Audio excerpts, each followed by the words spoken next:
تو صخرہ گرا دیا گیا، مسجد اقصی گرا دی گئی، پھر جو ہوگا طوفان جو آئے گا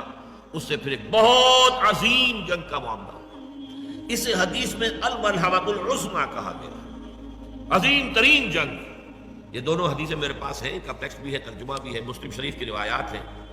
لیکن ان جنگوں میں جتنا بڑا نقصان ہوگا جانی، اس کا اندازہ کیجئے۔ فَيَقْتَتِلُونَ مَقْتَلَةً، پھر وہ ایسی جنگ کریں گے، ایسی جنگ لم یرا مثلھا، جو چیز کہ کبھی دنیا میں نہیں دیکھی گئی،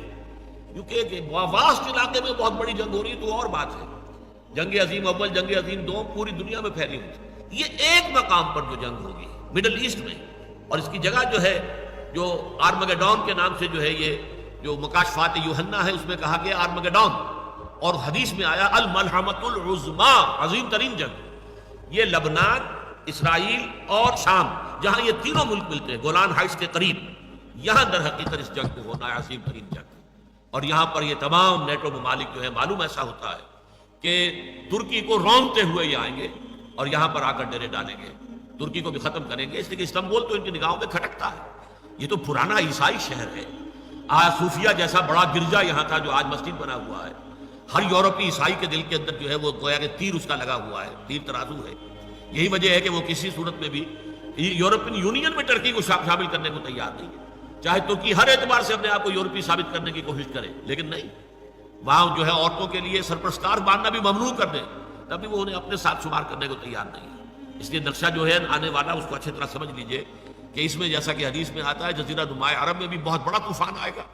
اور صرف مدینہ منورہ جو ہے اور شاید اس کے نیچے مکہ مکرمہ، یہ حجاز کا علاقہ بچے گا، باقی پورے پر جو ہے وہ دشمنوں کا قبضہ ہوگا۔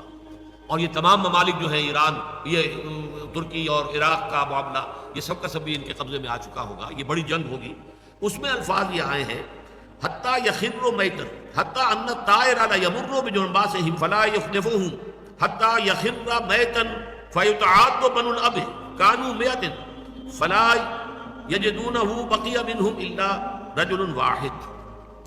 اتنی لاشیں ہوں گی کہ ایک پرندہ اڑے گا، اڑتا رہے گا، اڑتا رہے گا۔ ایک تو ہوتے ہیں گدھ، مردار خور، ان کی بات اور ہے، ایک پرندے، چڑیے، یہ بڑی نفاست پسند ہوتی ہیں، یہ گندگی کے اوپر نہیں بیٹھتی، اترنا نہیں چاہتی،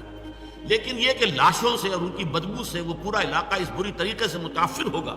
کہ پرندہ اڑتا جائے گا، اڑتا جائے گا، اڑتا جائے گا، اسے اترنے کی جگہ نہیں ملے گی، یہاں تک کہ تھک کر وہ مر کر مردہ ہو کر نیچے گر جائے گا تو ایک لاش کے اوپر گرے گا۔ اور اس کے بعد جب گنتی کی جائے گی تو ایک شخص کے 100 بیٹے ہوں گے تو ان میں سے ایک بچے گا، یعنی خاندان مراد ہے۔ یہ ایک دادا کے فرض کیجئے کہ پوتے یا پردادا کے پوتے جو ہے 100 تھے۔ اس بڑے پیمانے پر تباہی عالم عرب کے اوپر آئے گی اس جنگ کے نتیجے میں۔